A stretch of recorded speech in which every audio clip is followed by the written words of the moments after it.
Iiyak na naman ang China sa balitang ito. Kumpirmasyon na ba to na nasa Pilipinas na ang karagdagang missile launcher ng Estados Unidos? Sana Typhoon missile ulit para abot at kayang pasabugin ang mainland China. Ang China nga nagulat ata. Biglaan kasi ang announcement ng US Department of War. Tapos ang Armed Forces of the Philippines tahimik at tikom ang bibig. Baka mamaya sobrang dami na palang missile ng Amerika sa ating bansa. Tinatago lang ng militar para hindi maalarma ang mga Pilipino. Ang China, tinawag na highly dangerous ang hakbang ng Amerika.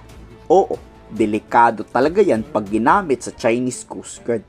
Pero depensa ni spokesperson Margaret Padilla, purely defensive purposes. Huwag lang talagang sakupin ng China ang Bao de Masinloc o atakihin ang barko ng Pilipinas. Walang sasabog na barko ang China. This is highly dangerous and extremely irresponsible daw for the part of the Philippines. Your comment on that? Well, the presence of their ships who are also missile capable are also highly dangerous, no? And they also have those mga islands in artificial islands in the wet and in the South China Sea altogether, no, na meron din mga militarized na and missile capable din.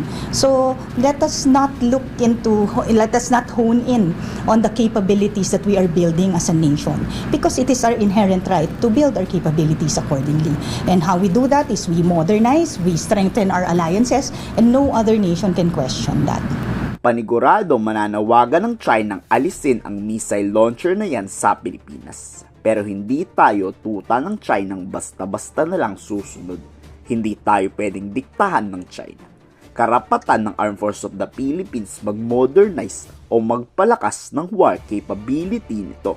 Currently, hindi naman talaga offensive yung ating bansa, no? Constitutionally, we are on the defense side of things. So, ang in-heighten natin dito is our defenses.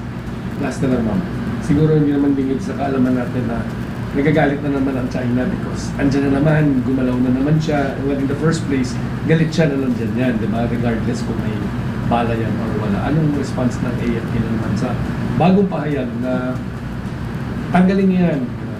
There is no single entity who can dictate how we would do our deployments in terms of our defenses. It's an inherent right of every state to heighten and strengthen their defenses accordingly.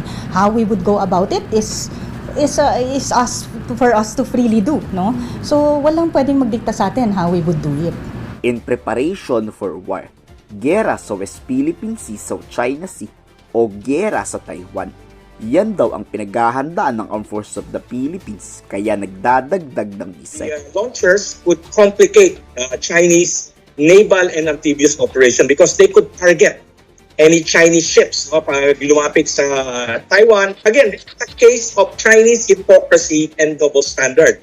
Ako pwede magkaroon ng thousands of missiles, kayo may launchers lang, hindi pwede sa amin yan.